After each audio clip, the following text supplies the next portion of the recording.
It's important also to teach goodness to the child and let the child catch it from your behavior. This is part of resourcefulness. We've touched on it a little bit, but let the child catch it from your behavior. You know, how you treat your spouse, your child will treat his or her spouse in most cases. Some cases maybe not, but in most cases. So it's important for us, very, very important for us, to go out and to speak, or to make sure that the children that are witnessing us get the good example. They see, they learn from us. Go out of your way to address your spouse with respect, to utter words of goodness, words of love. Address with respect, you know. Listen to each other in a way that your children can see that, oh, when mom says something, dad gives it importance. So when I get married, I'm going to give what my wife says a lot of importance. Yes. Why? Because they learned it. They saw that it worked. And they saw that mom is smiling and happy, but mom is crying, depressed. When dad comes, he's in the living room watching TV. Mom says something, he doesn't give an answer. Then he starts screaming and yelling. Then he goes and complains to his friends on the phone, and he does this and so on. Children are watching. Believe me, they think that when you get married, well, she's just a worker. She's here to cook your food, and she's here for your mother to take control of.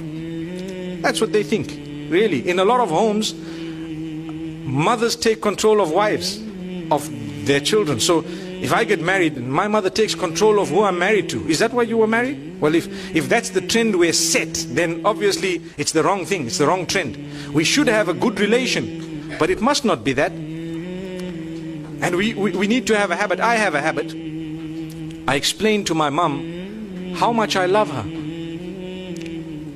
And I tell her, look mom, this is a line. Here's a beautiful line. Please don't cross it. There you are. I love you so much. Nobody can take your place. But here's a line you don't cross, my beloved mom. These are my wives. You want to say something? Tell it to me. I'll tell them. I can say it in a better way. It happens. It works.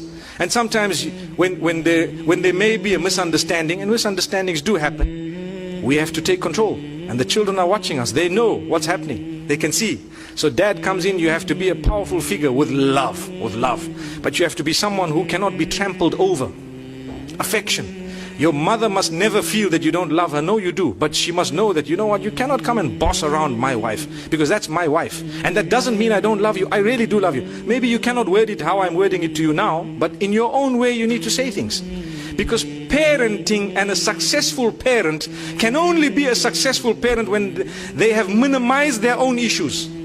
I've got issues in my home with a woman will tell you, I've got issues with my husband and with my mother-in-law and so on. How can you expect that woman to be a successful parent? There's going to be some form of shortage in her upbringing of her children, because she's busy with fighting her own battles.